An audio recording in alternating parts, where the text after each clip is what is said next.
حضور اقدس صلی اللہ علیہ وآلہ وسلم حکمت عملی سے کام لیتے۔ حکمت عملی کا معنی اگر اس جگہ دین کی دعوت کا کام مشکل ہو گیا ہے تو جگہ تبدیل کر لے،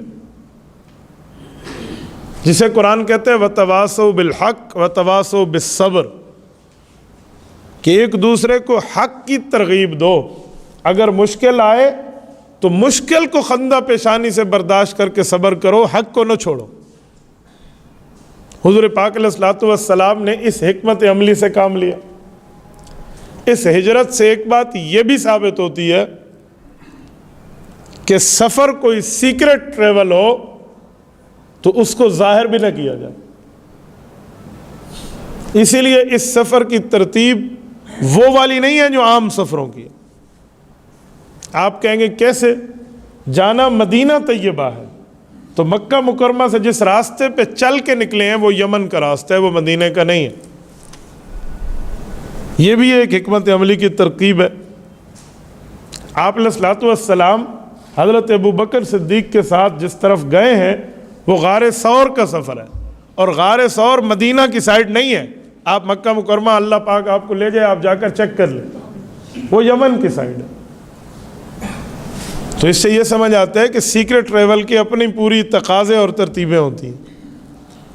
اچھا، اس سفر میں ایک بات یہ بھی سمجھ آتی ہے کہ سفر کا راز اگر کسی کو دینا ہے تو وہ طبقہ آپ کے راز کو راز رکھ سکتا ہے جس پر آپ کو 100% اعتبار ہو۔ ابو جہل آیا تھا حضرت ابوبکر کے گھر، کیوں؟ اسے پتا تھا حضور پاک نہیں ہے تو ابوبکر بھی نہیں ہوگا، لیکن ابوبکر کی فیملی نے مار تو برداشت کیا لیکن حضور پاک کے راز کو فاش نہیں کیا۔ حضرت اسماء رضی اللہ عنہا حضرت ابوبکر صدیق کی بڑی بیٹی ہیں، حضرت عائشہ کی بڑی بہن ہے، ان کے چہرے پہ تھپڑ مارا تھا اس ملعون نے۔ کہا تیرا باپ کہاں گیا؟ کہا جہاں جانا تھا۔ کہا کہاں جانا تھا؟ کہا جہاں چلا گیا ہے، لیکن اس عورت نے بتایا نہیں۔ ابوبکر صدیق کے غلاموں تک کو پتا تھا کہ ابوبکر اور رسول اللہ کہاں ہیں۔ عامر بن فہیرہ رضی اللہ عنہ ابوبکر صدیق کے غلام ہیں، صحابی ہیں، انہیں بھی پتا تھا لیکن نہیں بتایا۔ حضرت ابوبکر کے بیٹے عبداللہ بن ابی بکر کو پتا تھا پر نہیں بتایا۔ آپ کہیں گے کیسے پتا تھا؟ یہ 3 دن جو غار ثور میں ان حضرات نے گزارے ہیں، رسالت مآب اور حضرت ابوبکر صدیق نے، ان کے پاس کھانے پینے کا انتظام یہی ابوبکر کی فیملی کرتی تھی۔ پتہ ہے کیسے؟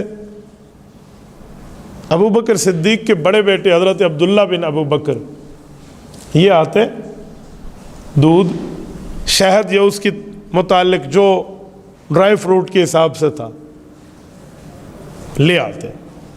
اب ابوبکر صدیق کو اتنا بھی پتہ ہے کہ یہ لوگ پاؤں کے نشان شناس ہیں، تو وہ دیکھیں گے نہیں ابوبکر کا بیٹا روز اس طرف جا رہا ہے، تو اس کی ڈیوٹی لگائی تھی اپنے غلام عامر بن فہیرہ کو کہ میرا بیٹا یہ چیزیں لے کر آئے گا اور پیچھے تو بکریوں کا ریوڑ چراتے ہوئے آئے گا تاکہ اس کے پاؤں کے نشانات بکریوں کے پاؤں کی وجہ سے مٹ جائیں۔ یہ حکمت عملی ہے ابوبکر صدیق کی۔